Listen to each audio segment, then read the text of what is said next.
जी, जब इतने बड़े बड़े चेहरे, इतने बड़े बड़े मंत्री, सरकार के सारे मंत्री डेरा लगा के बैठ जाए ना, तो समझ लो इनकी हालत टाइट है। समझ जाओ कि कोई इनके बुला नहीं रहा, इनको इतने बड़े बड़े चेहरे अगर बुलाने पड़ रहे हैं तो।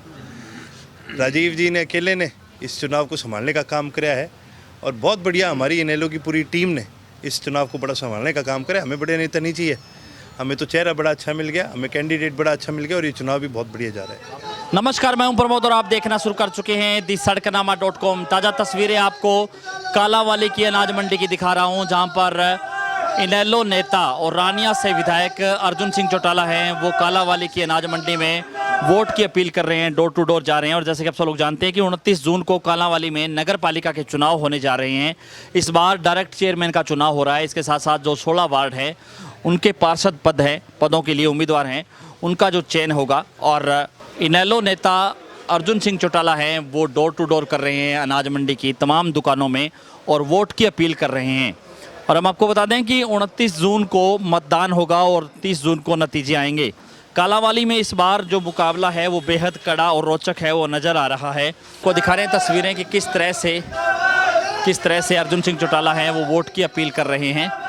और अनाज मंडी की सभी दुकानों पे जा कर के डोर टू डोर वोट की अपील है वो की जा रही है।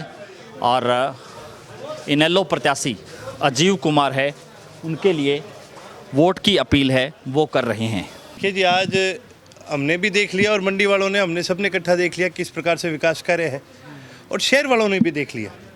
आप कालांवाली शहर में अगर, जैसे मैंने कल भी ये बात कही थी, जहाँ सिरसा की बात आती है, सिरसा जिले की बात आती है, कालांवाली हल्के की बात आती है, केवल और केवल इनेलो पार्टी है जिसने विकास के कार्य कराए हैं। यहाँ पहले भी जब सीवेज की लाइन डली थी वो चौधरी ओम प्रकाश चौटाला जी ने डलवाई थी और आगे भी अगर इस प्रकार से कोई भी कार्य होंगे तो आप मान के चलो केवल और केवल इनेलो है जो इस प्रकार के कार्य कराती है।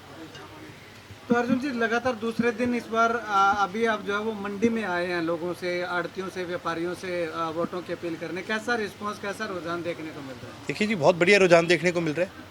आज इतनी बारिश होने के बावजूद भी आप देख सकते हैं हमारे साथ कई 100 साथी चल रहे हैं और कोई भी ऐसी दुकान नहीं है जहाँ पर बढ़िया स्वागत नहीं हो रहा राजीव जी का और बढ़िया उनको समर्थन मिल रहा है। बहुत ही अच्छा। क्या क्या समस्याएं जो है वो लोग बता रहे हैं? एक समस्या तो वो रही थी आपके सामने, ठीक है, बरसात के हाँ, जिसके अंदर चला नहीं जाता, ये वो वाली समस्या है। और दूसरी बड़ी समस्या है कि सब डिवीज़न है कालांवाली और यहाँ पर सब डिवीज़न की बिल्डिंग नहीं, सरकारी बिल्डिंग ही ना हो तो फिर सरकारी काम जो है बहुत सारे रुक जाते हैं।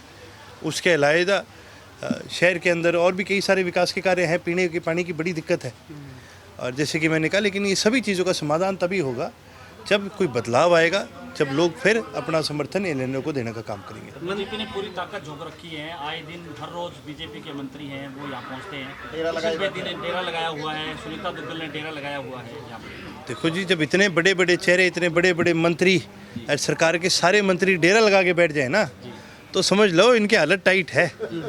समझ जाओ कि कोई इनके बुला नहीं रहा, इनको इतने बड़े बड़े चेहरे अगर बुलाने पड़ रहे हैं तो।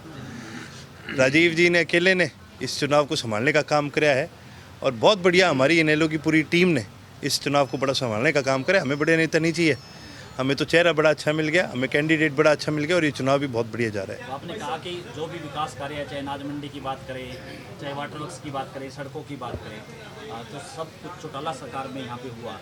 अब जो चेयरमैन आपका बनेगा तो आगे जो परिस्थितियाँ, जो दिक्कतें हैं यहाँ पे, चाहे पीने के पानी की है, उपमंडल कार्यालय की है, सड़कों की है, तो वो निश्चित तौर पर पूरी हो पाएगी शहर के। बिल्कुल, क्योंकि कार्यालय के लिए ज़मीन देना है, बजट बनता है, ये सारी ताकतें होती हैं नगर निगम के पास।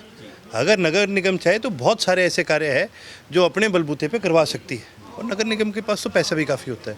तो हमारा ध्यान ही केवल और केवल विकास के कार्य पर रहेगा। जिस तरह से बीजेपी कह रही है कि हमें वोट दो तब काम हो पाएंगे, यानी कि आपको नहीं लगता कि इस तरह की सौदेबाजी है? हालांकि सरकार तो अभी भी है प्रदेश में बीजेपी की। चलो, मैं ये केवल और केवल बहानेबाजी है, ये जो सौदेबाजी करते हैं। नहीं तो मैं आपको एक बात बताता हूँ, भाई लोगों ने वोट दिए, इनकी बन गई सरकार, इनका मंत्री बन गया। पानी कौन देगा साफ पीने का? पानी देता है पब्लिक हेल्थ का महकमा। पब्लिक हेल्थ का तो बन गया इनका मंत्री। पब्लिक हेल्थ तो जो नगर निगम का भी चेयरमैन बनेगा उसके हाथ में तो नहीं है, तो इन्होंने नहीं देनी है, फिर दे क्यों नहीं रहे? ये केवल और केवल बहानेबाजी है। मैंने कल भी एक बड़ी बात कही थी, ये जो बीजेपी अपने आप को कहती है ना बिना पर्ची बिना खर्ची, ये अपने आप को बताते हैं भी करप्शन फ्री। मैं आपको एक चीज़ कहना चाहूँगा, ईमानदार लोग हैं ये सबसे ज़्यादा ईमानदारी से करप्शन करने वाले लोग हैं। हर चीज़ में इन्होंने अपने रेट फिक्स कर रखे हैं। हर चीज़ के अंदर, हर महकमे के अंदर, छोटे से छोटे काम से लेके बड़े से बड़े काम तक इनके रेट फिक्स हैं।